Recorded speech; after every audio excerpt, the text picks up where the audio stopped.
Hello there everybody, it's Jamie and today we're going to be doing a review on Batman vs Superman Dawn of Justice.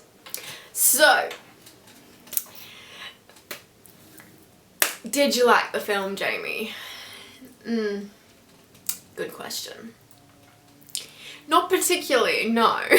So I don't want to jump on some bandwagon and be like it's the worst Batman/Superman film I've seen in my entire life. Let's just say that one can still belong to Batman and Robin.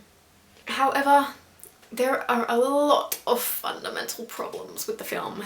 Number one being the fact that there's too much crammed into the one film, which, you know, we have seen it done in Spider-Man 1,000,001 times. It doesn't work.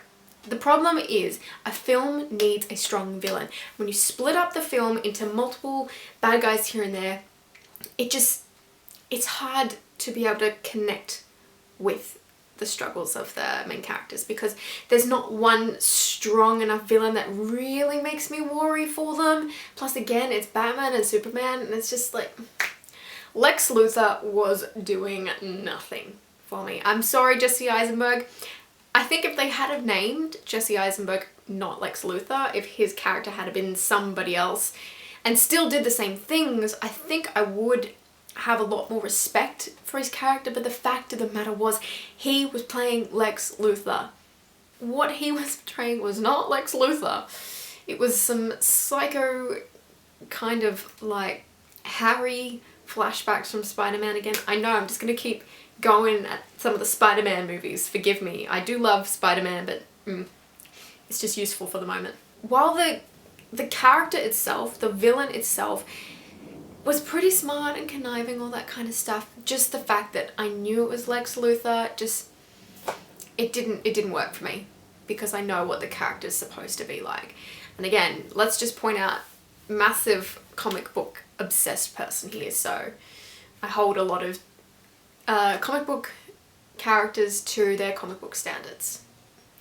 Sorry. Now, I'm all for the fact that, you know, superheroes have their loved ones kidnapped. It's just, it kind of comes with the territory. But the fact that, the amount of times that Superman had to save Lois, like, you can just do it once. You don't need to repeatedly do it again and again and again. And then his mum, and it's just like, the whole damsel in distress thing pisses me off. And I know that a lot of that is from the comics. Believe me, I do.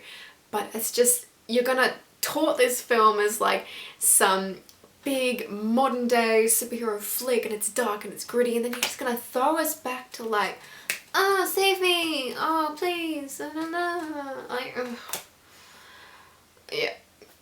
And Batman kills. Alright, I know we had issues with it in Man of Steel when Superman killed Zod, but like, it's just like, I don't think some of these directors or writers or whoever made the decision to let Batman kill people understand that the rule that Batman doesn't kill is on the same level of the fact that Superman always gets weakened when he goes near Kryptonite. Like, you can't, it shouldn't be an arguable fact. I know some of the Tim Burton films have done it previously and they let Batman kill, but the fact of the matter is that Batman is supposed to be this character who is so talented with hand-to-hand combat, and he's basically like a night ninja. He's a ninja. Batman is the ninja. That's why we like him. To see him running around shooting things and just like blowing cars up and just letting his car shoot at people, like, it's not his character. I feel like I could rant about this Batman killing thing for ages, and let's be honest, I could. But I think just the fact of the matter is that I expect more out of the people in charge of characterizing Batman. He's a ninja. You need to be smarter than just give him guns. The whole point of the reason why he's cool is because he can take down bad guys without killing them. He has a code. And I know you're trying to make him dark in this movie, but just don't do it. I'm not gonna shit all over the film, just a little bit over the film. There was a lot of parts of the film that I really did like.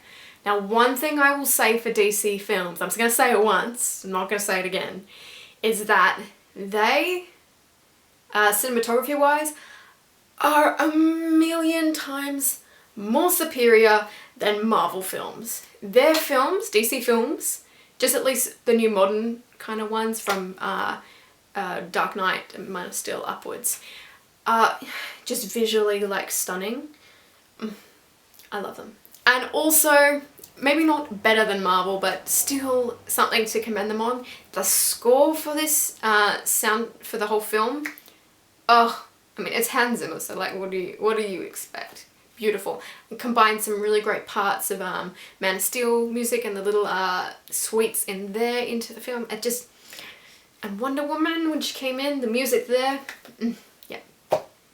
So yeah, you guys did good on some technical aspects in this. I can't fault you on the entire thing. Also, the opening, I think it was maybe like the second scene of the film, and even, actually I'll even say the opening was pretty solid as well. That whole kind of scene where Batman is Bruce Wayne and he's getting in his car and driving through the city as it's all falling apart and on the phone to Jack, like while Superman's fighting Zod. The way that they shot that from the ground and just seeing, like, I mean, we've seen Man of Steel and we saw that battle, but now kind of seeing it from the ground and seeing from a different perspective, like, oh, that hit me. That hit me so hard. Like, the emotion that first scene kind of carried was, yeah, I can't fault that. And I honestly, from that point, thought, whoa, okay, we're in for something. The problem was, a lot of the emotional moments didn't strike a chord. Let's just jump straight to the end of the film. Superman's death. Now, see, it's a ballsy move, and it very, very rarely works when you're gonna kill off, like, you know, someone on the same level as Superman. I'm about 95% sure they're gonna do the same thing in Civil War. I'm still pretty sure it doesn't affect you. Like, seeing Superman die in the whole funeral scene, I'm not upset, I'm not gonna cry because it's Superman. Like, I know for a fact that he's coming back. Sorry, but it was kind of pointless. Another thing that was super lazy filmmaking was that weird little like 5-minute, I think it was like supposed to be like a jump to the future of a dystopia where Superman has his army and all that kind of stuff. It gave me a lot of Injustice Gods Among Us vibes. I have the comic book sitting behind me, and it's the video game as well. And then, you know, he's kind of back, but then the Flash is like, don't let Lois die! And then he actually wakes up. And then they never addressed it again in the film. And I feel like I should be madder about it, because, again, I'm a massive Marvel film girl, so I'm always hard on DC films, as it is. It's lazy filmmaking, just throwing in stuff like that, and I know why you're doing it. I know you're setting it up for another film, but, like, be smarter about it. But then again, I can't get on its back too hard because Age of Ultron did the same thing with the random throw-in scene with Thor in the pools of water, and yeah. So just superhero films, can we stay away from those weird little 5-minute inclusions to the story that make no sense? And I know that you're setting it up for another one, but you could have just chucked it on after the credits. That is about it for my review of Batman vs Superman. It wasn't terrible, but it definitely wasn't perfect. I might watch it again in the future, but wouldn't be until it's out like on DVD again. I don't have the urge to go back to the cinema and watch it again and again and again and again and again. Yeah. So go watch the movie. Form your own opinion. Let me know what you think about it down in the comments if you agree with anything that I've said, and I will see you later. Bye.